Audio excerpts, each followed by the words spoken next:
Welcome to mid-day debate. నేను విజయ్. ఆంధ్రప్రదేశ్లో ఎన్నికల అనంతరం చెలరేగిన ఉత్కంఠ పరిస్థితులు ఇంకా కొనసాగుతున్నాయి. కడప జిల్లా జమ్మలమడుగులో అయితే యుద్ధ వాతావరణం కనిపిస్తుంది. వైసీపీ, టీడీపీ నేతల మధ్య ఘర్షణలు తలెత్తడంతో నియోజకవర్గంలోని అనేక ప్రాంతాల్లో భారీగా బలగాలను మోహరించారు. ఎమ్మెల్యే, టీడీపీ నాయకులను వేరువేరుగా గృహ నిర్బంధంలో ఉంచారు. అటు పల్నాడు జిల్లా పెన్నెల్లిలో నాటు బాంబులు లభించడం కలకలం రేపింది. మరోవైపు రాష్ట్రంలోని ఉద్రిక్త పరిస్థితులపై కేంద్ర ఎన్నికల సంఘానికి వివరణ ఇచ్చేందుకు సీఎస్ జవహర్ రెడ్డి, డీజీపీ హరీష్ కుమార్ గుప్తా ఢిల్లీ చేరుకున్నారు. మరి కాసేపట్లో వారు ఈసీని కలిసి వివరణ ఇవ్వనున్నారు. మరోవైపు అధికార పక్షం ఉద్దేశపూర్వకంగానే ఇలా హింసాత్మక ఘటనలకు పాల్పడిందని విపక్షాలు ఆరోపిస్తున్నాయి. అటు అధికార పక్షం మాత్రం బంపర్ మెజారిటీతో గెలవబోతున్నామన్న తమకు ఇలాంటి గొడవలు చేయాల్సిన అవసరం ఏంటని వాదిస్తుంది. ఇంతకీ ఎవరి వాదనలో నిజముంది? ఆంధ్రప్రదేశ్లో ప్రస్తుతం పరిస్థితులు ఎలా ఉన్నాయి? దీనిపైనే ఇవాల్టి మిడ్-డే డిబేట్లో చర్చిద్దాం.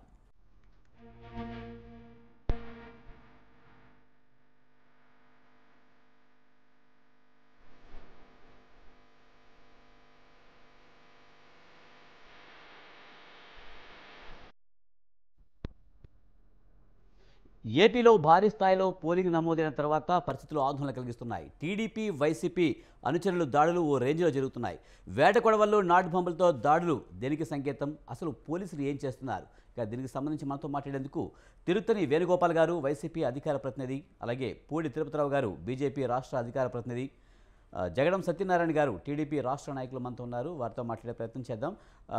ముందుగా వేణుగోపాల్ గారు, పోలింగ్ ముగిసి 3 రోజులైన తర్వాత కూడా టీడీపీ, వైసీపీ పరస్పర దాడులు దేనికి సంకేతంగా చూడాలి? ముఖ్యంగా వేట కొడవళ్ళు, నాటు బాంబుల వరకు కూడా పరిస్థితి వెళ్ళిందంటే ఈ పరిస్థితులకు కారణం ఏమై ఉండొచ్చు?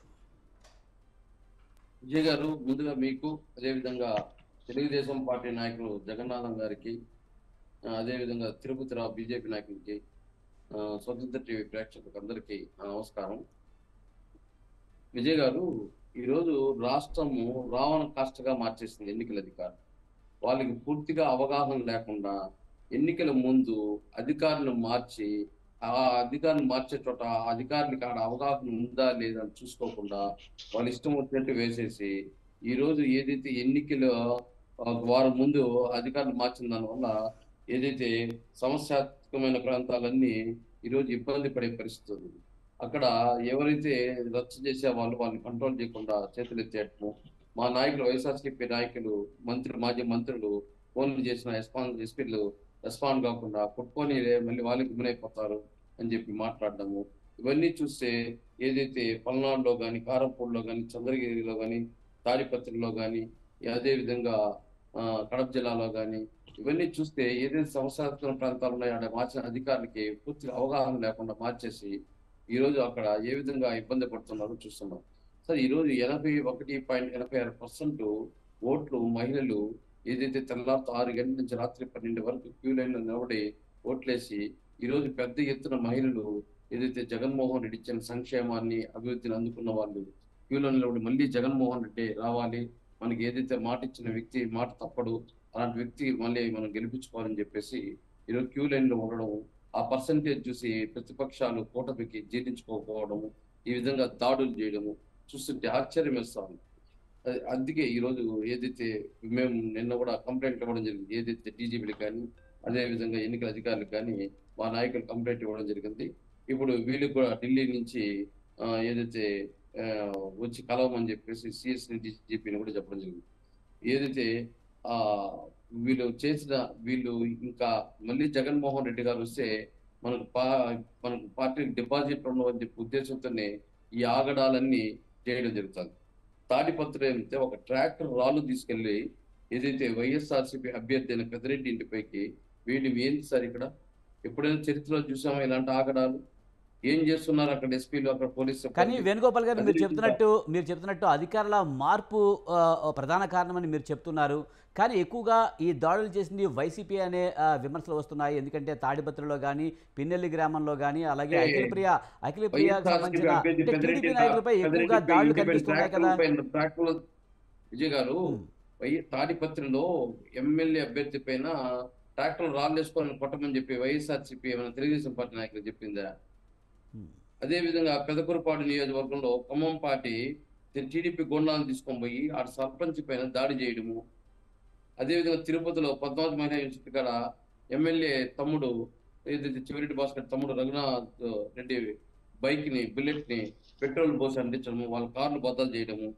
అదేవిధంగా పల్నాడు జిల్లాలో కొత్త గణేష్ పాడులో వైఎస్ఆర్సీపీ ఓటేశారని బీసీ సామాజిక వర్గం చెందిన వారిని సావగొట్టడము, వాళ్ళు పోయి ఆ మహిళలు పోయి ఏదైతే దేవాలయంలో రాత్రంతా పోయి దాక్కోవడము, ఆ ఇలాంటి రకరకాల దుశ్చర్యలు చేసి ఈ రోజు రైట్ వాళ్ళు ఏం రైట్ చేస్తున్నారంటే రైట్ దాన్ని వేణుగోపాల్ రెడ్డి గారు వైఎస్ఆర్సీపీ వేణుగోపాల్ గారు మీరు ముఖ్యంగా చెప్తున్నారు టీడీపీ ఎక్కడెక్కడ దాడులు చేస్తుందో చెప్తున్నారు. మరి వైసీపీ దాడులు చేస్తున్న చోట మరి మీరు సమర్థిస్తున్నారు అక్కడ? సార్ ఎక్కడ కానీ మేము సమర్థించలేదు. వైఎస్ఆర్సీపీ దాడి చేసినా దాన్ని పోలీస్ సిబ్బంది దాన్ని ఏదైతే లా అండ్ ఆర్డర్ కంట్రోల్ చేసిన బాధ్యత పోలీస్ సిబ్బంది వాళ్ళు చేతులు ఎత్తేసారు పూర్తిగా. ఏదైతే ఎన్నికల అధికారి ఎలక్షన్ వారం ముందు అధికారులు మార్చారో వాళ్ళు పూర్తిగా చేతులు ఎత్తేసారు. మేము లా అండ్ ఆర్డర్ కంట్రోల్ చేయమని మేము చెప్తున్నాం. లా అండ్ ఆర్డర్ కంట్రోల్ చేయండి, అక్కడ ఏ పరిణామాలు రాకుండా ఇబ్బంది కాకుండా చేయండి అని చెప్పి మేము అడుగుతున్నాం. వాస్తవమే ఈరోజు మీరు తెలుగుదేశం చెప్తున్నట్టుగా పోలీసుల వైఫల్యం ఉండొచ్చు కాక, కానీ కొన్ని చోట్ల అటు వైసీపీ ఎన్నికల అధికారుల వైసీపీ వైఫల్యం. కార్యకర్తలు కూడా దాడి చేస్తున్నారు, అలాగే టీడీపీ కార్యకర్తలు కూడా దాడి చేస్తున్నారు. కానీ పార్టీకి సంబంధించిన కార్యకర్తలు లేకపోతే నాయకులను దాడి చేయొద్దని ఒక ఒక మాట ఎందుకు చెప్పలేకపోతున్నాయి పార్టీలు? విజయ్ గారు అదే మేము చెప్తున్నాం. ఈరోజు ఎన్నికల అధికారి ఏదైతే పురంధేశ్వరి చంద్రబాబు నాయుడు ఇచ్చిన అధికారుల పేర్లు పురంధేశ్వరి గారు ఎన్నికల అధికారుల ద్వారా అపాయింట్ చేసుకొని ఈ రోజు ఏదైతే వాళ్ళు అధికారులు వేసుకున్నారో అక్కడంతా ఇలాంటి చర్యలు జరుగుతున్నాయి. ఎక్కడైతే కొత్త పోస్టింగ్స్ వచ్చాయి అక్కడే జరుగుతున్నాయి. కావాలంటే మీరు ఒకసారి డీప్ గా చర్చ చేయండి దాని గురించి. ఎవరైతే కొత్తగా ఎన్నిక ఎస్పీలు మారినారో అక్కడ అధికారులు మారారో అక్కడే ఇలాంటి చర్యలు జరుగుతున్నాయి. వేరే చోట్ల జరగల, పాతకాలం కంటిన్యూ అవుతున్నారు. వాళ్ళకి ఆడ పట్టు ఉంది, ఆడ అవగాహన ఉంది, ఆ ప్రాంతం పైన వాళ్ళు లా అండ్ ఆర్డర్ కంట్రోల్ చేస్తున్నారు. వీళ్ళు చర్యలు జరుగుతున్నా కూడా రెస్పాండ్ అవ్వడం లేదు. టీడీపీ ఎన్నికల రోజు టీడీపీ హాస్పిటల్లో ఏదైతే ఏసీబీ వెంకటేశ్వర్లు అనే వ్యక్తి మొత్తం కంట్రోల్ చేస్తున్నాడు ఎస్పీని. ఆ ఆధారాలతో సహా నిన్న పోయి ఎన్నికల అధికారులకు ఇవ్వడం జరిగింది మా నాయకులు. అదే విధంగా డీజీపీకి ఇవ్వడం జరిగింది. ఇలాంటి పరిస్థితిలో జగన్మోహన్ రెడ్డి గారు చెప్తే ఎట్లా ఆగిపోతుంది? ఏదో పూర్తిగా ఎన్నికల అధికారి తీసుకున్నారు, అధికారులందరినీ వాళ్ళ ప్రమేయంలో తీసుకుని వాళ్ళు కంట్రోల్ చేస్తారు. జగన్మోహన్ రెడ్డి గారు చెప్తే వినే పరిస్థితి లేదు కదా. రైట్. జగన్మోహన్ రెడ్డి గారు ఇప్పుడు ఏదైతే అధికారులు ఎన్నికల అధికారి కంట్రోల్ ఉంటారు రేపు నెల 4వ తేదీ వరకు. జగన్మోహన్ రెడ్డి గారు చెప్తే ఏమి ఇదవుతుంది? మేము అదే చెప్పడం. ఈ రోజు జగన్మోహన్ రెడ్డి గారు ఏదైతే 175 టార్గెట్ పెట్టుకొని ఈ రోజు గెలవబోతున్నారో దాన్ని వీళ్ళు కూటమి జీర్ణించుకోలేక ఎక్కడైతే వాళ్ళు అధికారులు వేసుకున్నారో అక్కడే ఇలాంటి దుశ్చర్యలు జరుగుతున్నాయి, వేరే చోట జరగడం లేదు. ఇది లేదా, ఎన్నికల అధికారి లేదా, అక్కడ ఎస్పీది లేదా, దాన్ని మళ్ళీ మాకంట కట్టడం ఏంది? వాళ్ళు చెప్పేదని అబద్ధాలే. గత 5 సంవత్సరాలుగా చూస్తున్నాం. ముందస్తు ఎన్నికలకు వస్తున్నాడు జగన్మోహన్ రెడ్డి గారు, రేపు నెలలో వస్తుంది, మరి నెక్స్ట్ మంత్ లో వస్తుంది అన్నారు. ఎప్పుడు 5 సంవత్సరాలు పూర్తిందో ఆ రోజు జగన్మోహన్ రెడ్డి ఎన్నికలకు రావడం జరిగింది. అదే విధంగా ఎన్నో ఆరోపణలు చేశారు ఎన్నికల్లో జగన్మోహన్ రెడ్డి గారి పైన తప్పుడు ఆరోపణలు. దాంట్లో ఒకటి ల్యాండ్ టైటిలింగ్ యాక్ట్ కూడా ఒకటి. దాన్ని కూడా మోడీ గారు చెప్పారు, అది కేంద్ర ప్రభుత్వం అన్ని రాష్ట్రాల్లో దీన్ని తీసుకురావాలనుకుంటా ఉంది, దాంట్లో ఏమి మైనస్ లేవు, దాన్ని భద్రత కలుగుతుంది అని చెప్పడం జరిగింది. ఇలాంటి ఆరోపణలన్నీ వాళ్ళు చేస్తారు, నేరాలు ఘోరాలు, వాటిని మా పైన ఆరోపించే ప్రయత్నం చేస్తారు. రైట్. మనతో పాటు పూడి తిరుపతిరావు గారు బీజేపీ రాష్ట్ర అధికార ప్రతినిధి మనతో ఉన్నారు, ఆయనతో కూడా మాట్లాడదాం. తిరుపతిరావు గారు నమస్తే అండి. సార్, పోలింగ్ తర్వాత ఏపీలో పరిస్థితులు చూస్తే కనుక నానాటికి కూడా లా అండ్ ఆర్డర్ పరిస్థితి దిగజారిపోతున్నట్టుగా కనిపిస్తుంది. వేట కొడవళ్ళు, నాటు బాంబులు కూడా వాడుతున్న పరిస్థితి కనిపిస్తుంది. ఎలా చూడాలి? అందరికీ నమస్కారం విజయ్ గారు. సార్ చెప్పండి. ఇక్కడ అంటే వైసీపీ ఎక్కడో రీజనింగ్ మిస్ అవుతుంది, కానీ ఈ అల్లర్లు అనేవి 2 రకాలుగా ఉంటాయండి. ఎన్నికల సందర్భంగా అయితేనేమి, ఎన్నికల తర్వాత అయితే. ఒకటి, లోకల్ ఎమోషన్స్ క్యారీ ఫార్వర్డ్ అవుతాయి. ఉదాహరణ, స్థానికంగా అక్కడ ఇర్రెస్పెక్టివ్ ఆఫ్ పార్టీ ప్రతి గ్రామంలోనూ ఇవాళ ఏంటంటే ఆ గ్రామంలో ఉన్నటువంటి కక్షలో, లేకపోతే కార్పణ్యాలు, లేకపోతే ఇతరత్ర కారణాల దృష్ట్యా 2 వర్గాలు ఉంటాయి. ఒక వర్గం ఒక పార్టీలో ఉంటే ఇంకో వర్గం ఇంకో పార్టీలో ఉంటది. వాళ్ళు ఇటు మారితే వీళ్ళు అటు మారినటువంటి సందర్భాలు, ఈ కప్పగెంతులు మనం కూడా చూసాం. ఇది కింది స్థాయిలోనూ ఉంది, పై స్థాయిలో ఉంది. సో ఆ విధంగా స్థానికంగా ఉన్నటువంటి వర్గ వైషమ్యాలు ఒక కారణం, ప్రధానమైనటువంటి. దాన్ని పార్టీల ఛత్రం నేపథ్యంలో అంటే పార్టీ తాలూకా గొడుగు నేపథ్యంలోనే వెళ్తుంటాయి కాబట్టి పార్టీలకు అంటగట్టడం కూడా జరుగుతుంటది సహజం. రెండోది ఏంటనేసి అంటే పార్టీకి సంబంధించినటువంటి వ్యక్తులు ఏదైతే ఉన్నత స్థాయిలో ఎమ్మెల్యే ఎంపీ ఆ స్థాయిలో ఉన్నటువంటి వ్యక్తులు ప్రోత్సహించేవి ఇవి కూడా దీనిలో ఏదో ఒక పార్టీ నుండి ఎక్కువ ఉండొచ్చు, ఒక పార్టీ నుండి తక్కువ ఉండొచ్చు. ఇవాళ ఎన్నికలు ముగిసిపోయినటువంటి తరుణం. ఇంకా చెప్పాలనేసి అంటే ఇవాళ మనం ఏం మాట్లాడినా సరే అది పోలింగ్ మీద ప్రభావం చూపుద్ది అన్నటువంటి భయం నాకు కానీ, లేకపోతే మా సత్య గారికి కానీ, లేకపోతే ఆయన ఇప్పుడు ఎందుకంటే ఎన్నికలు ముగిసిపోయాయి కాబట్టి మనం కాస్త ఫ్యాక్ట్స్ కూడా మాట్లాడుకోవచ్చు. అలా అని చెప్పేసి ఎవరు తప్పించుకోవడానికి చూసినా సరే ఇక్కడ తప్పుకునే పరిస్థితి కూడా ఉండదు. నేను ఈ 2 రకాల కారణాలు కూడా ఉన్నాయి రాష్ట్రంలో జరుగుతున్నాయి. ఇవాళ కాదు, ఎప్పుడూ ఉంటాయి. అయితే ఇవాళ ఏం జరిగిందనేసి అంటే వైసీపీ ప్రేరేపిత లేకపోతే వైసీపీ అనుకూల అధికారుల ప్రేరేపిత హింస అనేది ఎక్కువగా కనబడుతుంది రాష్ట్రంలో. ఒకటోది. రెండోదండి, ఏదైతే నేను ఇందాక చెప్పినటువంటి స్థానిక పరిస్థితుల నేపథ్యంలో వచ్చినటువంటి హింస దాన్ని కంట్రోల్ చేయడంలో కూడా అధికారులు ఫెయిల్ అయ్యారు. దీన్నేమో ఏదైతే ట్రాన్స్ఫర్ చేయమన్నామో చెయ్యమని చెప్పేసి భారతీయ జనతా పార్టీ చెప్పింది, అందువల్ల ట్రాన్స్ఫర్ చేశారు. లేకపోతే ఇంకా మా అధినేత పురదేశ్వరి గారికి ఏమో చంద్రబాబు నాయుడు గారు చెప్పారని కూడా వాళ్ళు చెప్తున్నారు. మేము ఒకరు చెప్పిన మాట వినాల్సిన పనిలే, మాకంటూ ఒక యంత్రాంగం ఉంటుంది, మేము మాలాంటి దిగువ స్థాయి నుండి మేము కొన్ని సూచనలు మా రాష్ట్ర ఎవరు పురదేశ్వరి గారు ఉన్నా లేకపోతే సోమవీర్రాజు గారు ఉన్నా సరే వాటిని దృష్టిలో పెట్టుకుని ముందుకు వెళ్తారు. ఇదంతా సహజ ప్రక్రియ. భారతీయ జనతా పార్టీకి ఒక లేదో చెప్పి చేయించాల్సిన అవసరం భారతీయ జనతా పార్టీకి లేదు, చెప్తే వినే ఆవశ్యకత అంతకంటే భారతీయ జనతా పార్టీకి లేదు. తనకు తానుగా రాజకీయ క్షేత్రంలో ఏం చేయాలో తనకంటూ ఒక దిశ నిర్దేశం ఉంటుంది, దాని ప్రకారం ముందుకు వెళ్తాం. అయితే ఇక్కడ ఏం జరుగుతుందంటే ఇప్పుడు ఉదాహరణకి ఉన్నతాధికారుల మార్పు జరిగింది, కానీ కింది స్థాయి ఉన్నతాధికారులు డీజీపీ మార్పు జరిగింది. ఇంకా చెప్తా, ఒకవేళ నిజంగానే మేమేదో కక్ష కార్పణ్యాలతో కనుక చేసినట్లయితే లేదా ఇన్ఫ్లుయెన్స్ కి లోబడినటువంటి ఈసీ అని కాసేపు అనుకుంటే ఫస్ట్ పేరు ఎవరిది రాసామండి? ఈ రాష్ట్రానికి చీఫ్ సెక్రటరీగా ఉన్నాడు జవహర్ రెడ్డి గారిది కదా రాసింది. మరి జవహర్ రెడ్డి గారిని తీసేలేదే. అంటే ఏంటి? ఎలక్షన్ కమిషన్ తన తాలూకా విచక్షణ అధికారాలు, తన తాలూకా విచక్షణని ఆలోచన చేసి కొంత సమాచారాన్ని క్రోడీకరించి ఆ నేపథ్యంలో వచ్చినటువంటి కంప్లైంట్స్ చూసుకొని వాళ్ళు తీసుకున్నటువంటి నిర్ణయాలు అది ఎవరికో అంటగట్టాల్సిన పని లేదు. కాబట్టి నిజంగా మాకు అంటగట్టాలి అనుకుంటే ఖచ్చితంగా సిఎస్ కనుక ట్రాన్స్ఫర్ అయినట్లయితే ఆమె ఏం చెప్పిందో జరిగిందని కూడా ఒక భావన వచ్చి ఉంటుంది. రెండోది, నేను ఇంకోటి చెప్తా. పెద్దలు వేణుగోపాల్ గారు వాళ్ళ మాజీ మంత్రులు అనేసారు వాళ్ళు అప్పుడే మాజీ మంత్రులు అవలే, ఇంకా మంత్రులుగానే ఉన్నారు.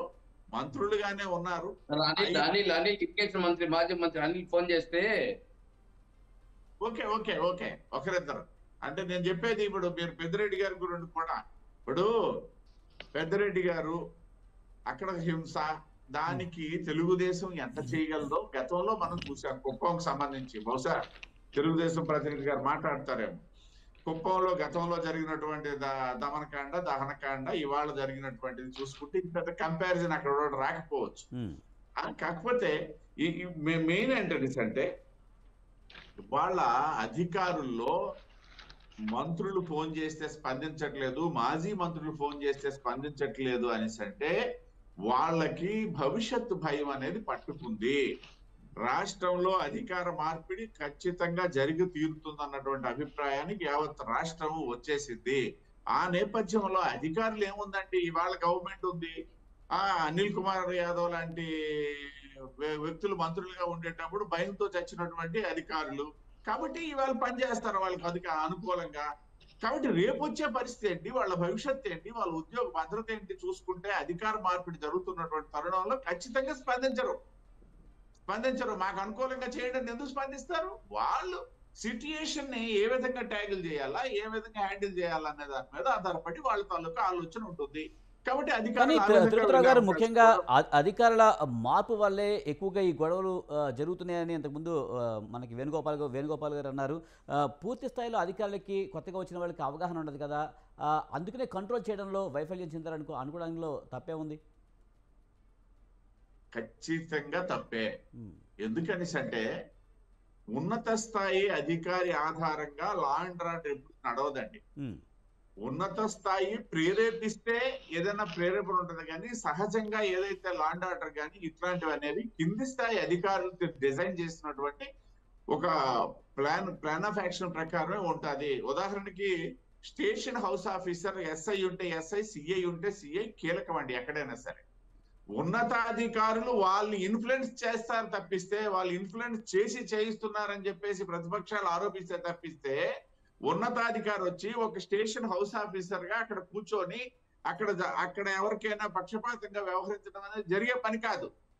Station house officer is the supreme అనమాట లా అండ్ ఆర్డర్ కంట్రోల్ చేయడం. కాబట్టి ఉన్నతాధికారి మార్పు జరిగినా సరే అంతకు ముందున్నటువంటి అధికారి ఏం చేశాడన్న ఒక రికార్డు ఉంటుంది. ఏ ఏ కంప్లైంట్స్ మీద ఎలా స్పందించాడన్నటువంటి ఒక రికార్డు ఉంటుంది. దాని ఆధారంగా వాళ్ళు వెళ్తారు. ఆయనకి సలహాలు ఇచ్చే వాళ్ళు చాలా మంది ఉంటారు తప్పిస్తే డీజీపీ డైరెక్ట్ గా లాఠీ పట్టుకొని లా అండ్ ఆర్డర్ కంట్రోల్ ఎక్కడ చెయ్యరు.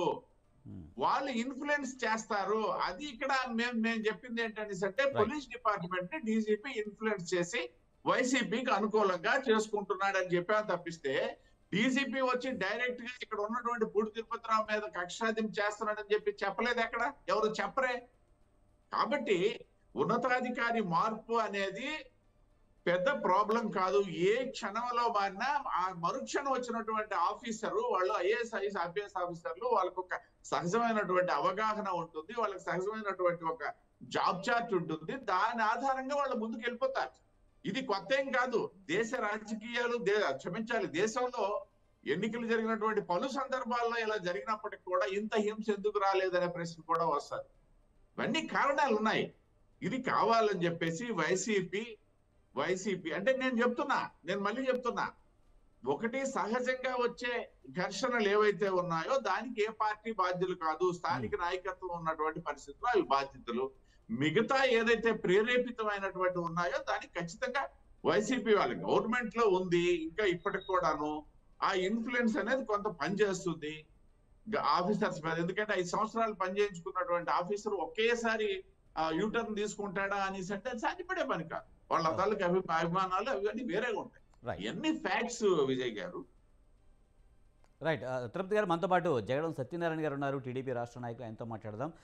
సత్యనారాయణ గారు నమస్తే అండి. నమస్కారం సార్. సార్, పోలింగ్ ముగిసిపోయింది. ఓటర్ తన తీర్పును ఈవీఎం ద్వారా అయితే తెలియజేయడం కూడా జరిగిపోయింది.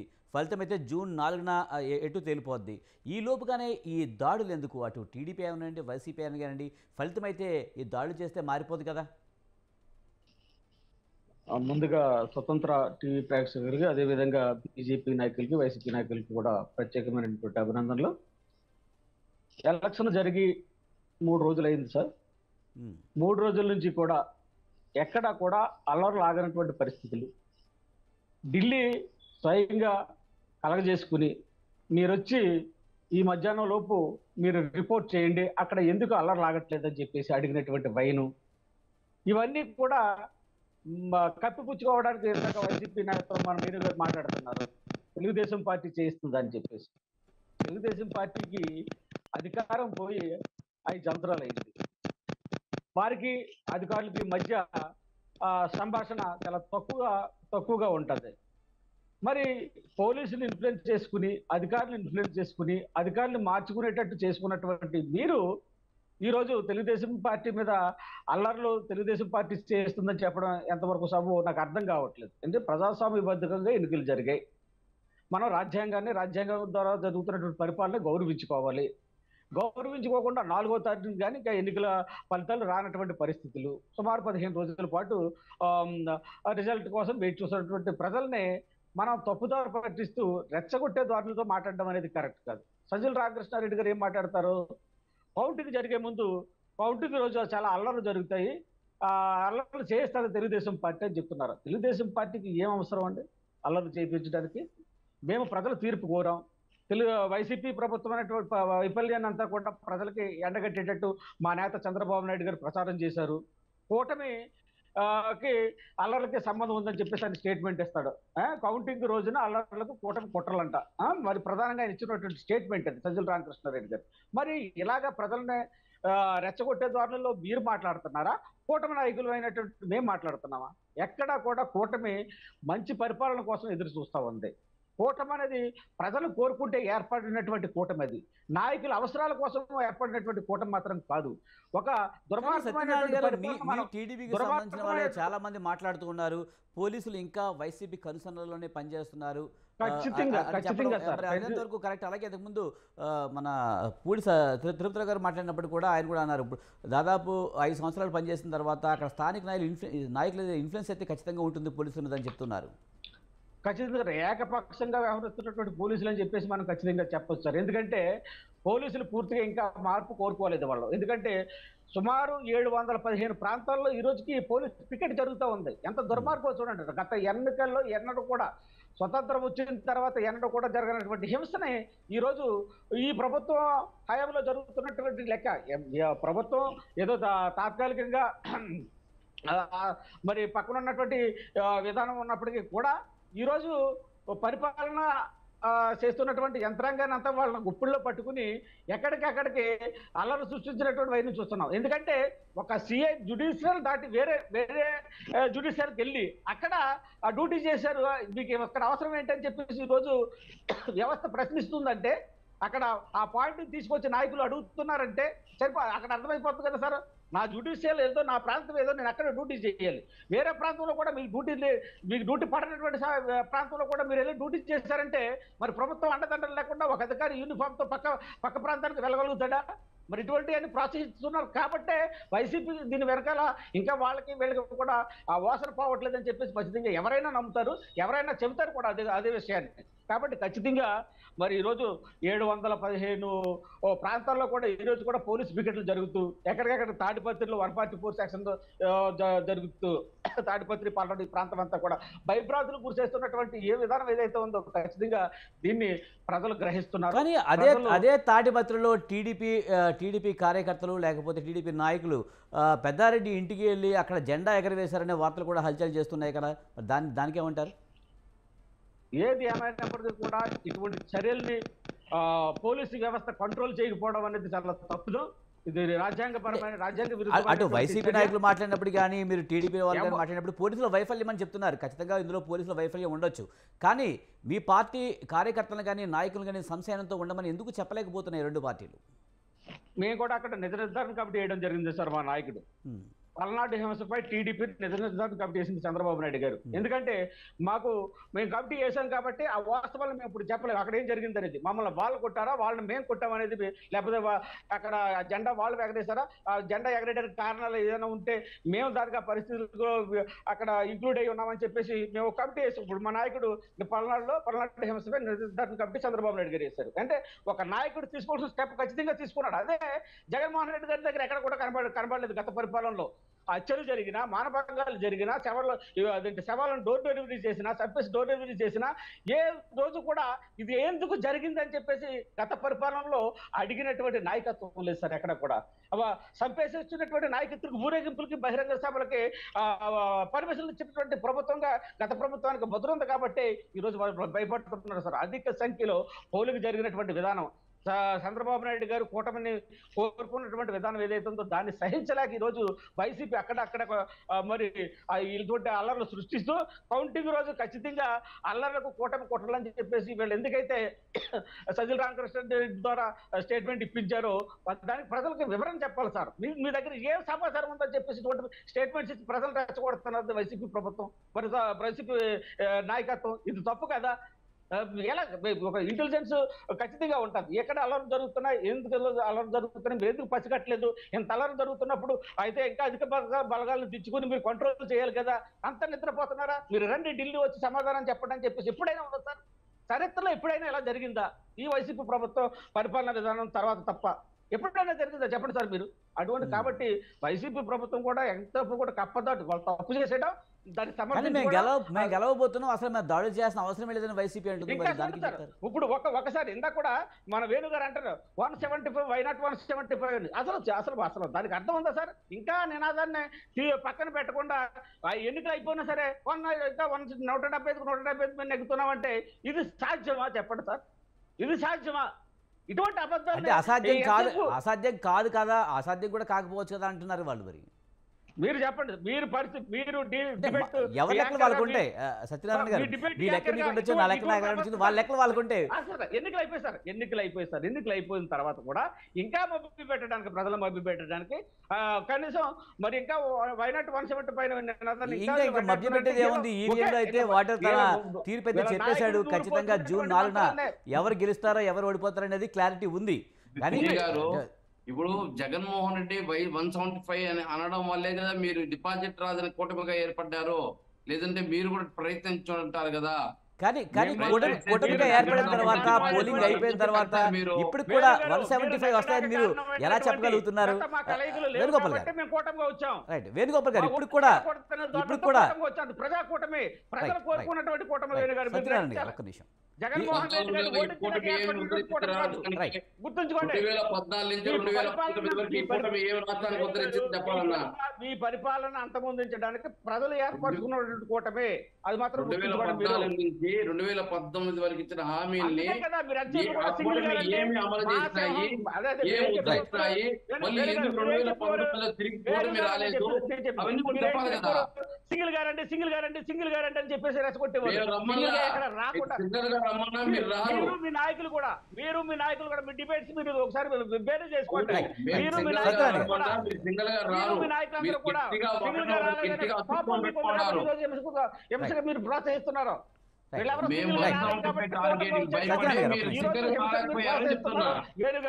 రైట్, వేణుగోపాల్ గారు, ఇప్పుడు ఇంతకుముందు సత్యనారాయణ గారు అన్నట్టు నిజంగా పోలింగ్ అయితే ముగిసిపోయింది, సర్వేలు అయితే రకరకాలుగా వస్తున్న సందర్భాలు చూస్తూ ఉన్నాం మనం. నిజంగా ఇప్పటికి కూడా 175కి 175 గెలిచే అవకాశం ఉందంటారా?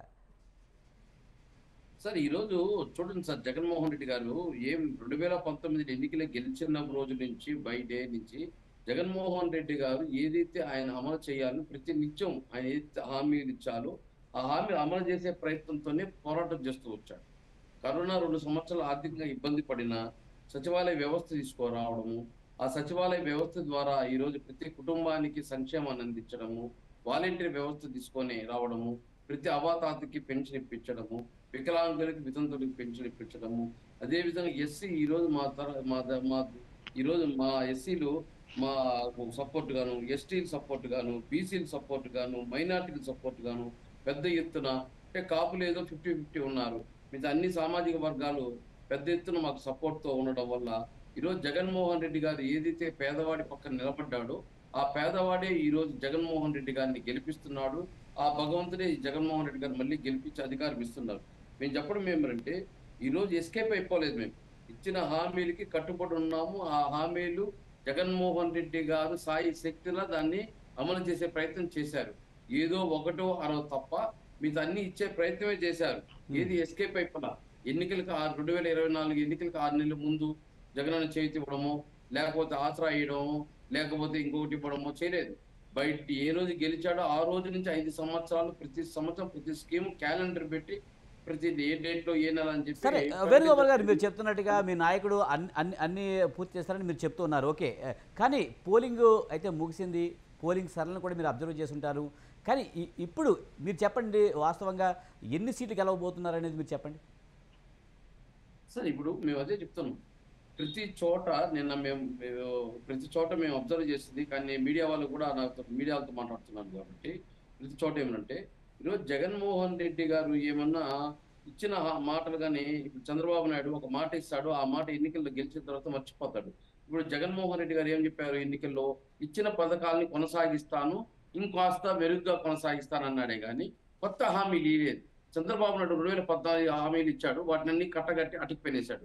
మళ్ళీ ఇప్పుడు 2024లో మొత్తం కొత్త హామీలు అమలు చేస్తాను అంటున్నాడు. అంటే 2014 ఇచ్చిన హామీలు పూర్తిగా అమలు చేయకపోయినా దాన్ని అటుకుపోయినేసి మర్చిపోయాడు. కానీ రాష్ట్ర ప్రజలు మర్చిపోరు కదా, చంద్రబాబు నాయుడు మర్చిపోయి ఉండొచ్చు, రాష్ట్ర ప్రజలు మర్చిపోయి కదా. అందుకే ఇప్పుడు చంద్రబాబు నాయుడు పైన నమ్మకం లేదు, జగన్మోహన్ రెడ్డి గారి పైన నమ్మకం ఉంది కాబట్టి రాష్ట్రంలో మహిళలు పెద్ద ఎత్తున ఈ రోజు తెల్లవారుజామున 6 గంటల నుంచి 13వ తేదీ రాత్రి 12 వరకు వాళ్ళు వేచి చూసి అవ్వాతాతలతో సహా క్యూ లైన్ లో నిలబడి ఈ రోజు ఓట్లు వేశారంటే ఈ రోజు తెలుగుదేశం పార్టీ జీర్ణించుకోలేక ఈ రోజు ఈ దాడులకి ఎగబడుతున్నారు. కానీ నేను అడిగింది చెప్పలేదు. మీరు 175 అంటారు కదా, పోలింగ్ పూర్తయింది. అసలు ఎన్ని సీట్లు గెలవబోతున్నారు మీరు? మీకు ఏమనిపిస్తుంది? నిజంగా 175 ఇప్పుడు కూడా గెలవబోతున్నామన్న నమ్మకం మీకుందా? మేము స్టేట్ ఫస్ట్ ర్యాంక్ రావాలనుకుంటున్నాం. కరెక్షన్స్ లో తెలుస్తుంది అది ఏ మాత్రం మేము హోంవర్క్ చేశాము, ఏ మాత్రం మేము అమలు చేశాము అనేది. మేము ఏం చెప్తున్నాము, మేము ఫస్ట్ ర్యాంక్ రావడానికి ప్రిపేర్ అయ్యాం. మేము 175కే ప్రిపేర్ అయినాం. ఈ రోజు కూడా మేము 175 లోనే ఉన్నాం. రిజల్ట్స్ వచ్చినప్పుడు అది 175 వస్తుందా, 174 వస్తుందా, 173 వస్తుందా అనేది తెలుస్తుంది. మేము ఎగ్జామ్ రాస్తే మాత్రం టార్గెట్ 175 పెట్టుకుని ఎగ్జామ్ రాసామని చెప్తున్నాం. నిజానికి వేణుగోపాల్ గారు, ఈవీఎంలో ఇది ఓపెన్ చేస్తేనే ఎవరు గెలిచారు అనేది తేలుతుంది. కానీ బయట దాడులు చేస్తే పోలింగ్ శాతం పెరగదు, తగ్గదు, గెలుపు ఓటములు అయితే నిర్ణయాలు జరగవు. కానీ అవగాహన అనేది తెలుగుదేశం పార్టీ నాయకులు ఏం చేస్తున్నారంటే, జగన్మోహన్ రెడ్డి గారికి ఓటేస్తే తప్పు, నేరము, ఆయనకు ఓటేసిన దాని వల్ల మీకు ఇదే గతి.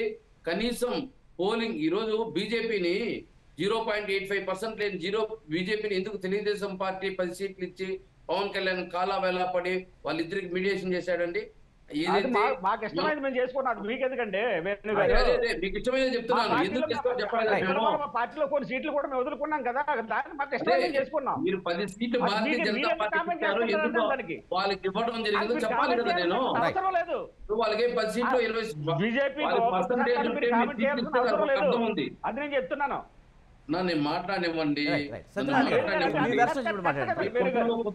బయట ప్రజలకు తెలియనియండి, మీ కుటుంబంలోని కుతంత్రాలు బయట ప్రజలకు తెలియండి. ఈ రోజు భారతీయ జనతా పార్టీ కేంద్రంలో ఉంది కాబట్టి వాళ్ళకి 5 సీట్లు 10 సీట్లు వాళ్ళు అధికారాన్ని వినియోగించుకోవాలి.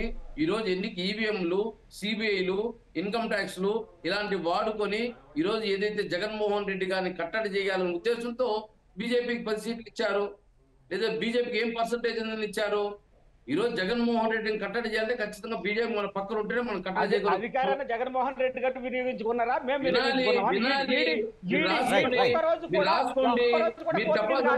విజయ్ గారు మధ్య చెప్పండి, మీ నాయకులు కోర్టు మీద హాజరు కాలేదో చెప్పండి. 5 సంవత్సరాలు నేను చెప్పేది విజయ్ గారు, ఈ రోజు డిపాజిట్ ఏదైతే పర్సంటేజ్ లేని బీజేపీకి 10 సీట్లు ఇచ్చి ఏదైతే ఈ రోజు ఎన్నికల కమిషనర్ వాళ్ళు ఏదైతే చంద్రబాబు నాయుడు ఇచ్చిన స్క్రిప్ట్ ని పురంధేశ్వరి గారు అమలు చేస్తూ ముందుకు రావడం జరిగింది. ఆ అధికారులే కదా చేశారు. అంటే బీజేపీ చెప్పిందనే ఎన్నికల కమిషన్ మార్చిందని మీరు అంటారా సార్? బీజేపీ చెప్పిందనే అధికారుల మార్పు జరిగిందంటారా? ఖచ్చితంగా తెలుగుదేశం పార్టీ, జనసేన పార్టీ బీజేపీతో ఎందుకు కుమ్మక్కైంది? బీజేపీకి అంతో ఇంతో అధికారం ఉంది కాబట్టి అధికారాన్ని చలాయించాలంటే ఈ రోజు ఓటేసే జనాన్ని భయభ్రాంతులు చేసింది. పోలింగ్ స్టేషన్ రాకుండా పోలీసుల చేత ఆ పక్కకి ఈ పక్క గంటకు 10 మాటలు తిప్పింది పోలింగ్ స్టేషన్ కాడ, కొయ్యి అని. కార్యకర్త పోలింగ్ స్టేషన్ కాడ నిలబడితే చాలు పలాను కొడుతున్నారు. అంటే ఎందుకు జగన్మోహన్ రెడ్డి గారు మళ్ళీ అధికారంలోకి వస్తే వీళ్ళకి డిపాజిట్ దొరకదు కాబట్టి ఈ రోజు పోలింగ్ స్టేషన్ల కాడ ఉండకూడదు. రేపు ఏదైతే కౌంటింగ్ స్టేషన్ లో కూడా అది ఏదైతే కార్యకర్తలు కానీ నాయకులు కానీ కౌంటింగ్ స్టేషన్ రాకూడదని చెప్పి ఈ రోజు దాడులు ప్రేరేపిస్తున్నారు వీళ్ళు. తిరుపతిరావు గారు, ముఖ్యంగా అధికారుల మార్పు కోసమే బీజేపీకి 10 సీట్లు ఇచ్చారు. ఈ రోజు జరుగుతున్న గొడవలకి బీజేపీ కారణం అనే వాదన అయితే వస్తుంది. దీనికి ఏమంటారు? విజయ్ గారు, పాపం వైసీపీ సోదరులకి రీజనింగ్ నేను మిస్ అయిపోతున్నారు, వాళ్ళకి దొరకట్లేదని చెప్పాను కదా. ఇప్పుడు అదే పరిస్థితి. నేను ఒక్క విషయం చెప్తా. మేము 10 సీట్లలో పోటీ చేశాము అసెంబ్లీకి. మాకు <1% ఉంది. కానీ 165 సీట్లలో మేము తెలుగుదేశం జనసేనకి సపోర్ట్ చేసినందువల్ల అంత మేరకు మేము 10 సీట్లలో పోటీ చేశాము. ఇది కూడా మిస్ అయితే ఎట్లా? ఒకటోది. రెండోది, ఏదైతే ఈ వైసీపీ నాయకుల్ని కార్యకర్తల్ని కన్నబడితే కొట్టేమని చెప్పేసి భారతీయ జనతా పార్టీ చెప్పింది. ఎస్, మేము కేంద్రంలో అధికారంలో ఉన్నాము, ఇక్కడ అయితే వీళ్ళే అధికారంలో ఉన్నారు, వీళ్ళ నాయకులే, వీళ్ళ పోలీసులే, మా కార్యకర్తలు కొట్టినటువంటి పోలీసులు ఇవాళ ఎన్నికలు నిర్వహించారు.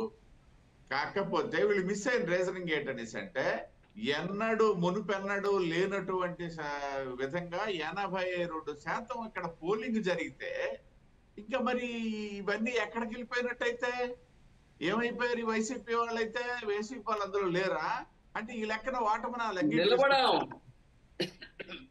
అంగీకరిస్తున్నారా? రెండో పాయింట్ ఒకసారి వినండి తర్వాత మీరు మాట్లాడండి. నేనేమంటానంటే, వాళ్ళ వైసీపీకి సంబంధించి వాళ్ళ సంఖ్య మీరు ఆ కాంటెక్స్ట్ క్రియేట్ చేయలేకపోయారు విజయ్ గారు. నేను మొన్నటి నుండి చేస్తున్నటువంటి డిబేట్లలో వాళ్ళు కాంటెస్ట్ క్రియేట్ చేశారు, వీళ్ళు కమిట్ అయ్యారు. 110 నుండి 130 సీట్ల మధ్యలో మేము గెలుస్తామన్న దగ్గరికి వచ్చేసారు. అది రికార్డ్స్ కూడా ఉన్నాయి, చెక్ చేసుకోండి. ఇవాళ మీరు ఆ విషయాన్ని వేణుగారి చేత చెప్పించలేకపోయారు. ఒకటి. రెండోదండి, ఏదైతే నిజంగా గెలుస్తాము అన్నటువంటి ధైర్యం ఉన్నట్లయితే ఇవాళ వైసీపీ ఏదైతే ఈ దాష్టీకాలకు పాల్పడుతుందో, సరే తెలుగుదేశం పార్టీ పాల్పడింది, కాసేపు పక్కన పెడదాం. వైసీపీ పాల్పడకుండా గమ్మున ఊరుకుంటుంది. రేపు గెలిచిన తర్వాత మీ సంగతి చూస్తాం లేరా బాబు అని చెప్పేసి. అలా లేదు కదా. అంటే ఏంటి? వాటమి భయము. రెండోదండి, ఇక్కడ గమనించాల్సింది ఏంటంటే, ఎన్నికల అంటే పోలింగ్ సరళిని కూడా నేను 2 మాటలు చెప్తా. ఏదైతే వైసీపీ పార్టీ అధికారంలోకి వచ్చిన తర్వాత వాళ్ళ మానస పుత్రికగా తీసుకొచ్చినటువంటి వాలంటీర్ల వ్యవస్థ ఇవాళ ఏదైతే 4.5 సంవత్సరాల కింద తీసుకొచ్చారో అది ఇవాళ జరిగే ఎన్నికల నేపథ్యంలో తీసుకొచ్చిందే. ఈ ఎన్నికల నేపథ్యంలో వచ్చినటువంటి వాలంటీర్ల వ్యవస్థ ఇవాళ రాజీనామాలు చేశారు, బయటికి వెళ్ళిపోయారు, కొంతమంది లోపల ఉన్నారు. కానీ సింహభాగం, నేనైతే 100% వాళ్ళకేం సపోర్ట్ చేశారని నేను చెప్పను. సింహభాగం ఎక్కువ శాతం వాలంటీర్లు వైసీపీకి సపోర్ట్ చేసి ఇవాళ ఓటింగ్ చేయించుకోగలిగారు. దాని ప్రభావంతోనే మార్నింగ్ ఏదైతే ఫస్ట్ అవర్ సెకండ్ అవర్ లో జరిగినటువంటి పోలింగ్ ఎక్కువ శాతం పోలింగ్ నమోదవడం జరిగింది. ఆ సందర్భంలో ఏదైతే ఓటుకు దూరంగా ఉన్నటువంటి వ్యక్తులు, గత కొంతకాలంగా ఉదాసీనంగా ఉన్నటువంటి వ్యక్తులకి వైబ్రేషన్ వెళ్ళిపోయి వైసీపీకి ఓట్లు వాలంటీర్లు వేయిస్తున్నారు అన్నటువంటిది గ్రామాల్లో పాకిపోయి, వార్డుల్లో పాకిపోయి ఒక ఎమోషనల్ సిచ్యుయేషన్ క్రియేట్ అయిపోయింది రాష్ట్రంలో. దాని నేపథ్యంలో ఎన్నడూ ఓటుకి వెళ్ళిన వాళ్ళు కూడా వచ్చి క్యూలో నిలబడి అర్ధరాత్రి 2 గంటల వరకు పోలింగ్ జరిగినటువంటి సందర్భాన్ని ఇక్కడ నేను కోట్ చేస్తున్నాను విజయ్ గారు. అంటే ఒక టెంప్టేషన్ వచ్చేసింది అనమాట ఓటర్లలో. ఖచ్చితంగా వైసీపీ ఓడిపోవాలి, వాళ్ళు అనుకున్నట్టుగా వాలంటీర్లు వాళ్ళకి సహకరించారు కాబట్టి మనం స్వచ్ఛందంగా వెళ్ళి ఓటు వేయాలి అన్నటువంటి ఆలోచనతో వచ్చి ఇవాళ 82% ఓటింగ్ నమోదైంది. కానీ తిరుపతిరావు గారు, పోలింగ్ తర్వాతే పరిస్థితి ఎలా ఉంటే కౌంటింగ్ రోజు ఇంకెన్ని ఘోరాలు జరుగుతాయన్న భయం అయితే నిజంగా అందరిలోనూ ఉంది. ముఖ్యంగా సజ్జలు కూడా ఎలాంటి కామెంట్స్ చేయడం ఎలా చూడాలి? ముఖ్యంగా టీడీపీ చేస్తుందని వారు చెప్తున్నారు, వైసీపీ రేపొద్దున ఇవే దాడులు చేస్తుందని వాళ్ళు చెప్తున్నారు. ఒకరికొకరు విమర్శించుకున్న పరిస్థితి. కౌంటింగ్ కాడికి రాకూడదనే కదా మా పైన దాడులు చేస్తున్నారు వీళ్ళు.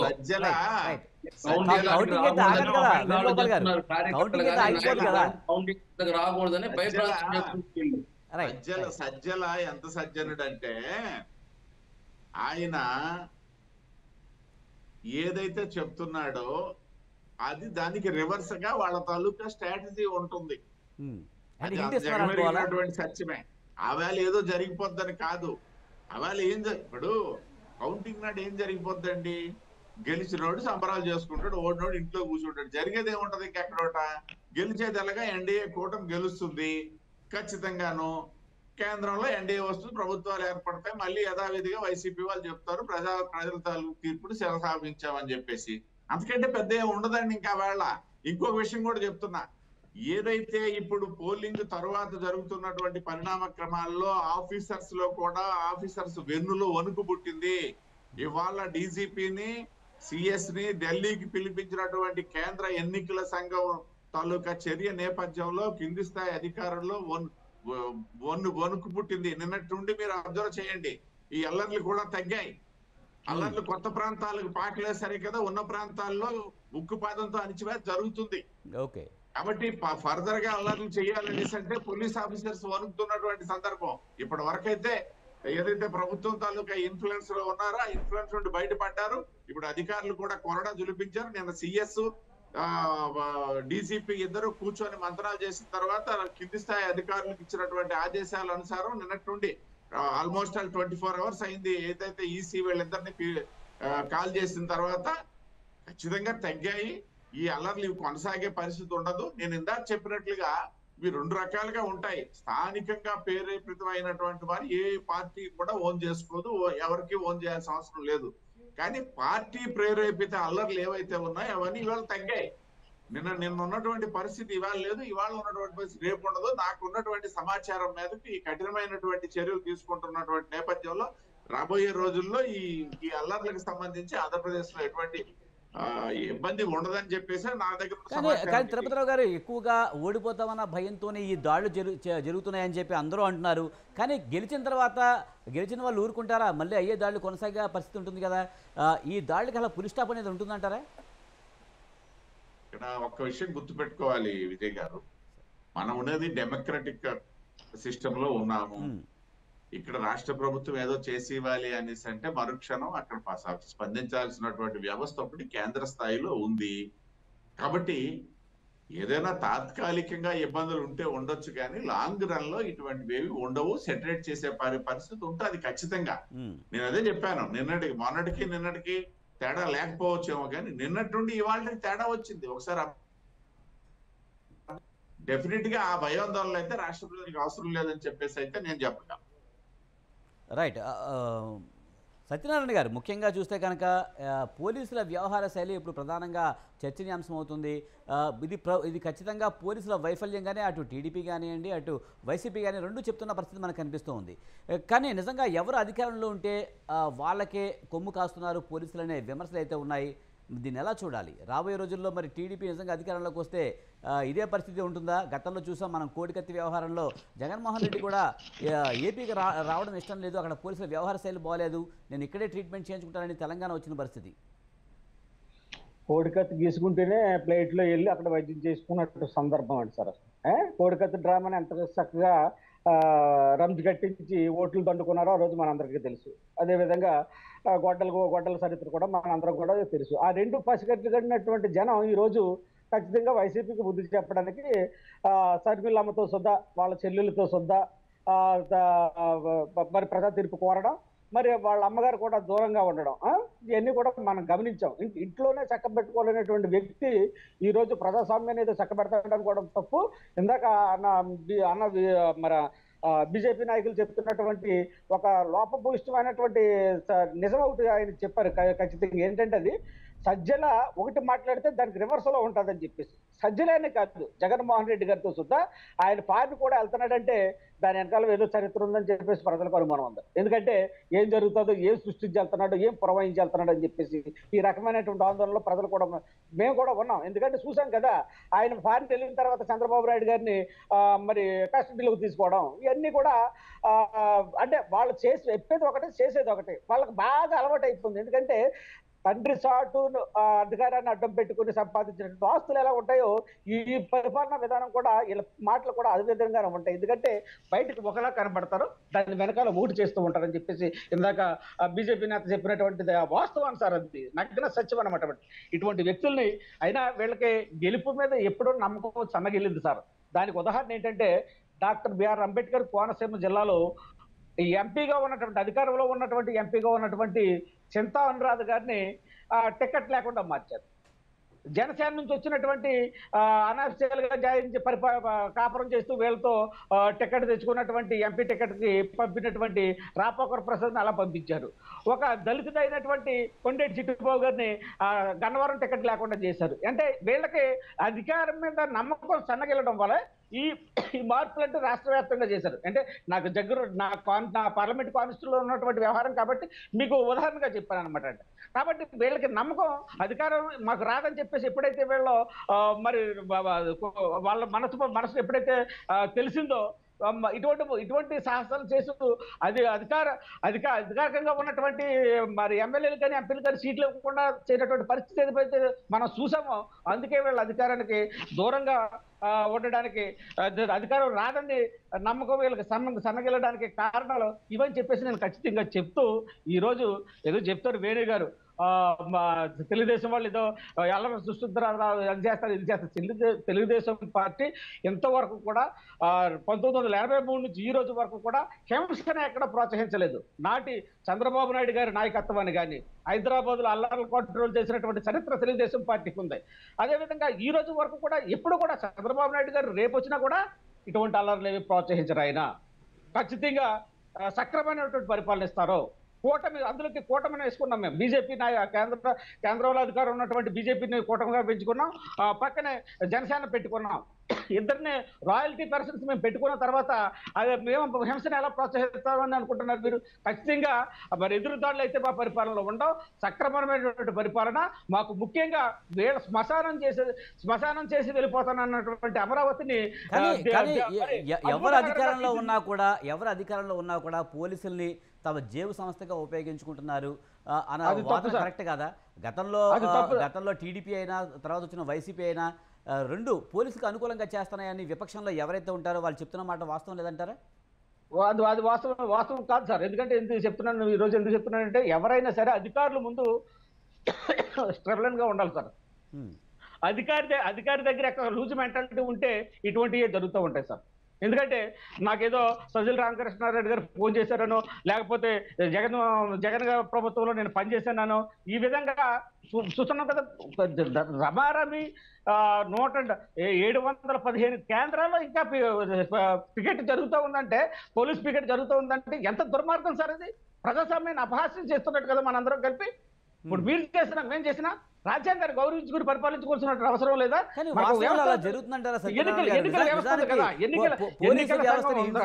చేయట్లేదంటారా రాజకీయ నాయకులు?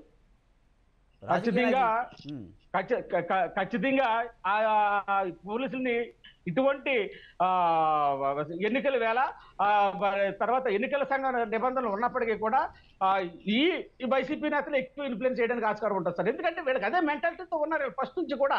నేను చెప్పాను కదా, తండ్రి అధికారాన్ని వద్దు పెట్టి లక్షల కోట్లు సంపాదించినటువంటి వీళ్ళు ఇటువంటివే ప్రోత్సహిస్తారు. మనకి అంతకంటే బస్సు భయం లేదండి సార్. ఇలాంటి వ్యవస్థను చేతిలో పెట్టుకోవడానికి బీజేపీని మేనేజ్ చేశారు అనే విమర్శలు కూడా ఇంతకుముందు వేణుగోపాల్ చేశారు కదా. బీజేపీని మేనేజ్ చేశారు అనుకుంటే మేము చంద్రబాబు నాయుడు గారు ఎందుకు కస్టడీలోకి వెళ్తారు సార్? ఆయన ముందు కదా అది పొత్తు పెట్టుకోక ముందు కదా వెళ్తా, పొత్తు పెట్టుకున్న తర్వాత బయటకు వచ్చారండి. వీళ్ళ రాష్ట్రంలో ఉంటే ఏం జరుగుతుందో అని భయం ఉంది, రాష్ట్రం విడిచిపెట్టి వెళ్తున్నా ఇక్కడ ఏం జరుగుతుందో అనే భయం ప్రజల్లో ఉంది. ఎందుకంటే ఇవన్నీ కూడా ఉదాహరణ మనం చూసాం ఖచ్చితంగా. జగన్మోహన్ రెడ్డి గారు ఈ రాష్ట్రం నుంచి పారిన వెళ్ళిన తర్వాతే, బహుశా నేను మరి ఇప్పుడు ఎందుకు వెళ్తున్నారో మనకు అర్థం కాదు, కానీ పిల్లలతో పాటు ఓటు వేసినట్టున్నాడు కదండి ఆయన.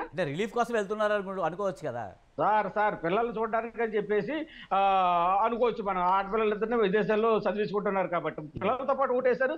ఓటేసిన తర్వాత వెళ్ళడం ఏంటని చెప్పేసి ప్రజలు చర్చించుకున్నారు. అది కూడా చర్చించుకున్నారు సార్ ఈరోజు. రైట్. మళ్ళీ జగన్మోహన్ రెడ్డి గారు తిరిగి రారేమో, అధికారం రాదు కాబట్టి రారేమని అంటున్నారు. నేను వాదించేది ఈవేళ ఇన్ని లక్షల కోట్లు ఆయన సంపాదించుకుంటా రాకుండా ఎలా ఉంటాడే బాబు? అది కరెక్ట్ కాదు. ఇటువంటిది మనం ఎక్కడ కూడా మనం వాస్తవాలు మాట్లాడకూడదని చెప్పేసి ఇందాక నేను ఒక నాయకుడితో కూడా బయట చర్చించాను. ఆ వాదన వస్తే వేణుగోపాల్ గారు ముఖ్యంగా పోలీసుల వ్యవహార శైలిలో కూడా మార్పు రావాల్సిన అవసరం ఉందంటారా? ఎందుకంటే ఎవరు అధికారంలో ఉంటే వాళ్ళ సైడే వాళ్ళు మాట్లాడుతుంటారు, వాళ్ళకే ఊడిగం చేస్తున్నారనే విమర్శలు కూడా చాలా పెద్ద స్థాయిలో ఉన్నాయి కదా సార్. మీ వాయిస్ రావడం లేదు. విజయ్ గారు, తిరుపతిలోనే ఒక సంఘటన జరిగింది. అంటే రాష్ట్రం మొత్తం వచ్చిందని. తిరుపతిలో దొడ్డాపురం వీధిలో దొంగ ఓట్లు పట్టివేత అని చెప్పేసి అన్ని టీవీలో స్క్రోల్ అయినాయి. వైఎస్ఆర్సీపీ వాళ్ళని, ఆ బూత్ కి ఇన్ఛార్జ్ నేనే, ఆ ఏరియా కార్పొరేటర్ మా మిస్సెస్. అక్కడ 3 బూత్లకి పోలింగ్ స్టేషన్ ఉంటారు. అక్కడ విష్ణు అనేసి ఆ బూత్ ఇన్ఛార్జ్, ఆ 3 పోలింగ్ స్టేషన్ కి ఇన్ఛార్జి విష్ణు అని బిఎల్ఓలు ఎదురుగా కూర్చున్నారు. వేరే ఒక వ్యక్తి వచ్చి, అన్న మాకు ఈ కార్డు ఇక్కడ 7 బూత్ లో ఓటు వస్తుంది అంటే, మా పిల్లవాడి దగ్గర పంపించి బిఎల్ఓ కనుక్కోరండి. వాళ్ళు పోయి బిఎల్ఓలు లోపల కూర్చోన్నారు, స్కూల్ లోపల కూర్చోన్నారు, గేట్ లోపల. ఇవి చూపించి ఈ మాదిరిగా బిఎల్ఓలు కనుక్కొని ఎక్కడ బూత్ కనుక్కోవాలి అంటే వాడికి సగం శ్రీకాకుళం వాడు సిఆర్పిఎఫ్ తెలుగు వచ్చు, హిందీ వచ్చు, కానీ హిందీలో వెళ్ళిపో అంటున్నాడు. లేదని ఈ అబ్బాయి అడిగితే ఆ అబ్బాయిని వాళ్ళ తమ్ముడిని ఇద్దరిని దుమ్ము లేపేసి పోలీసులు 15 నిమిషాలు కొట్టారు మోకాల పైన కూర్చోబెట్టి. కొడితే మేము ఎంత చెప్పినా కూడా యాక్సెప్ట్ చేయలేదు. సరే మళ్ళీ మేమే సిఐకి ఫోన్ చేసి తీసుకోమని స్టేషన్కి, ఈ విధంగా కొడతారు వీళ్ళంటే తొడుకోమని. ఒక పోలీస్ స్టేషన్ ఇన్ఛార్జి కానీ, ఎవరైతే కస్టోల్ ఆఫీసర్ కానీ, అదే బిఎల్ఓలు కానీ ఎవరు కానీ కేసు పెట్టలేదు. సాయంకాలం వరకు పెట్టుకొని సిఐ తొడుకోమని, ఎవరు రాలేదు కేసు పెట్టేదానికి అన్నారు. అంటే ఏమన్నారు, ఎందుకు కొట్టారు అతన్ని అంటే పోలీసు వాళ్ళు భయభ్రాంతులు చేశారు. చుట్టుపక్కల ఎక్కడ వైఎస్ఆర్సీపీ నాయకులు కానీ వాళ్ళ కార్యకర్తలు కానీ కనబడకూడదు. 10 నిమిషాలకు ఒకసారి జై జై జై జై అని జీపులు వేసుకోబోతుంటే సామాన్య ప్రజలు వచ్చి ఏ విధంగా ఓటేస్తారు, భయం కదా. అయినా ధైర్యం చేసి ఈరోజు జగన్మోహన్ రెడ్డి గారిని మళ్ళీ అధికారంలో తీసుకురావాలని ప్రయత్నంతో ఈరోజు చేస్తున్నాం. రాష్ట్రం మొత్తం స్క్రోల్ అయింది. TV9 రాజు కూడా ఉన్నారు అది స్క్రోల్ చేస్తూ. ఆ వీడియో పెట్టమని చెప్పి నేను ఏదైతే ఈరోజు హ్యూమన్ రైట్స్ కమిషన్ కూడా నిన్న మెయిల్ పెట్టాను. ఆ వీడియో అప్లోడ్ చేసి ఆ పోలీస్ డీటెయిల్స్ అన్ని పెట్టి, అంటే ఈ విధంగా దుర్మార్గ చర్య చేస్తూ ఈరోజు ఏదో మాకు అధికారం ఉంది, పోలీసులు మా మాట వింటారనేది ఎంతవరకు పద్ధతి. ఒక వాళ్ళు వచ్చి కొట్టినప్పుడు కంప్లైంట్ పెట్టాలి కదా. ఆయన నేనేం చెప్పలేదు దొంగోట అని చెప్పి, నేను చెప్పలేదు. ఈ పోలింగ్ తర్వాత జరిగే దాడుల్లో ఎక్కువగా కార్యకర్తలు, చోటామోటా నాయకులు ఎక్కువగా ఉంటున్న పరిస్థితి కనిపిస్తుంది. వారిపై కేసులు కూడా నమోదవుతున్నాయి. కానీ తర్వాత అధికార మార్పిడి జరిగితే వారి భవిష్యత్ ఏంటి, తర్వాత వాళ్ళ ఫ్యూచర్ ఏంటి అనేది కూడా ఏ పోలింగ్ స్టేషన్ లో ఈ ఓటర్ వస్తుంది అడిగిన దానికి ఆ విధంగా పోలీసు వాళ్ళు ట్రీట్ చేయడం ఏంటి. మళ్ళీ కేసు పెట్టాలి కదా. మేమంతా కూర్చున్నాం, పెట్టండి. ఏం అసలు ఏం అడిగాడు, దొంగోట ఏమైనా పోయి అడిగినాడా, దొంగోట ఏమైనా వేస్తా అంటే పట్టుకున్నారా? ఇదే రాష్ట్రం మొత్తం ఇప్పుడు జరుగుతున్న దుర్మార్గ చర్య కూడా అదే. వాళ్ళే వచ్చి దాడి చేస్తారు, వాళ్ళే వచ్చి వైఎస్ఆర్సీపీ వాళ్ళు కొట్టారంటారు. మేము చెప్పడం ఒకటే, ఈ రోజు ప్రజాస్వామ్యబద్ధంగా ఎన్నికలు జరిగాయి, ఇంకా 15 రోజులు టైం ఉంది, వేచి చూద్దాం. మేము 170కి 175 టార్గెట్ పెట్టుకున్నాం. మీరు కనీసం కలిస్తేనా డిపాజిట్ వస్తాయని టార్గెట్ పెట్టుకున్నారు. చూద్దాం. ఈ అలజడి ఎందుకు, ఈ అలర్లు ఎందుకు, ఎందుకు ఈ దుర్మార్గ చర్య? కానీ పోలింగ్ ముందు చాలా సర్వేలన్నీ కూడా కూటమికే జై కొట్టాయి కదా, మరి దానికేమంటారు సార్? ఇప్పుడు సర్వేలు వాళ్ళకి తగినవి వారు రాస్తారు, మాకు తగినవి మాకు రాస్తారు. మా రిపోర్ట్లు మాకున్నాయి. అవునా? అంటే ఎవరికి నచ్చినట్టు వాళ్ళు మా సర్వేలు మాకున్నాయి. వాళ్ళు కలవడం దేనికి కలిసారు సార్? ఒంటరిగా వస్తే జగన్మోహన్ రెడ్డి గారిని ఓడించలేము, ఆ ఓట్లు విభజించకూడదు కదా కలిశారు. వేణుగోపాల్ గారు ఎన్నికల్లో చాలా స్ట్రాటజీస్ ఉంటాయి. ప్రభుత్వం జగన్మోహన్ రెడ్డి గారి వ్యతిరేకత ఓట్లు చేరకూడదు. వేణుగోపాల్ గారు ఇక్కడ ప్రభుత్వ వ్యతిరేక ఓట్లు చేరకూడదు అన్న కారణంతో కలిసామని చెప్తున్నారు. కానీ మీరు విడిగా వచ్చినా సరే ఎవరికి పోలేని ఓట్లు వాళ్ళకి పోలేనప్పటికీ కూడా అధికార పార్టీకి అయితే పోలవ్వవు కదా. అప్పుడు రెండు కలవడం వల్ల ఖచ్చితంగా గెలుపు సాధ్యమయ్యే అవకాశం ఉంది కదా. వాళ్ళు ప్లాన్ ఆఫ్ యాక్షన్ ఏమి, మనం కూటమిగా ఉంటే జగన్మోహన్ రెడ్డి గారి ఓట్లు చేయలవు, వ్యతిరేక ఓట్లు చేయలవు. మనం విడివిడిగా ఉంటే వ్యతిరేక ఓట్లు చీలిపోయి 2019 లాగా ఓడిపోతాము అనుకున్నారు. కానీ 2014 ఎంత పర్సెంటేజ్ తో గెలిచారు మా పైన పనులు? కూటమిగానే ఉన్నారు. ఆ రోజు ఎంత పర్సెంటేజ్ తో గెలిచారు? 1.2% తో గెలిచారు. మేము 45% వస్తే 46.2% వచ్చారు. మరి అదే రోజు పోలింగ్ శాతం ఎంత? ఇప్పుడు కూడా అదే విధంగా 1% తోనే గెలుస్తారేమో. మేము గెలవచ్చు, అదే వీరైనా గెలవచ్చు, వారైనా గెలవచ్చు. ఏం చేశారు? 2014 నుంచి 2014 కూటమి హామీ ఇచ్చి 2019 వరకు దాన్ని అమలు చేశారా? వాళ్ళు ఇచ్చిన హామీలు అమలు చేశారా? మరి అమలు చేసి ఉంటే మళ్ళీ ఎందుకు విమర్శించుకున్నారు ఒకరిని ఒకరు? తెలుగుదేశం బీజేపీ తెలుగుదేశాన్ని, ఇద్దరు జనసేనాన్ని ఎందుకు విమర్శించుకున్నారు? ఇవన్నీ రాష్ట్ర ప్రజలు మర్చిపోయారు అనుకుంటున్నారు. వీళ్ళు మర్చిపోయి ఉండొచ్చు, వీళ్ళకి మెమరీ లాస్ ఉండొచ్చు. రాష్ట్ర ప్రజలు మెమరీ లాస్ మాట్లాడేటంటే మాట్లాడలేదు.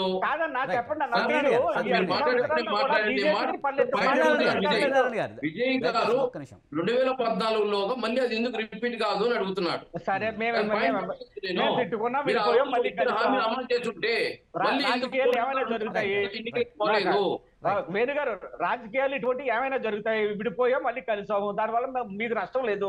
మీకు ఓకే. నష్టం జరుగుతుంది కాబట్టి మీరు పదే పదే విడిపోండి, చెప్తున్నారు. కలవండి, మళ్ళీ విడిపో- తన్నుకోండి, మేము వద్దలేదు. మేము Right. చెప్తున్నాను ఈ 5 సంవత్సరాలు కూడా మేము- మీరు అధిక ఎమ్మెల్యేలు అధిక మీరు ఎంపీలు పొత్తులు చూసుకుని ఎందుకు పెట్టుకోవడం బీజేపీ రాజ్యాంగబద్ధంగా తప్పని చెప్పడంలే మేము. చెప్పండి మీరు. అది విజయ్ గారు, మీరు పొత్తులు పెట్టుకోవడం రాజ్యాంగబద్ధంగా తప్పని చెప్పలేం మేము. రైట్. మీరు మరి పొత్తులు మీరు పెట్టుకోండి. మీరు మీరు అన్నారు కదా, సత్యనారాయణ గారు, ఒక్క నిమిషం అండి. మీరు ఐదు నిమిషాలు చెప్పండి. ఏమి ఫలితాలు ఇచ్చారు?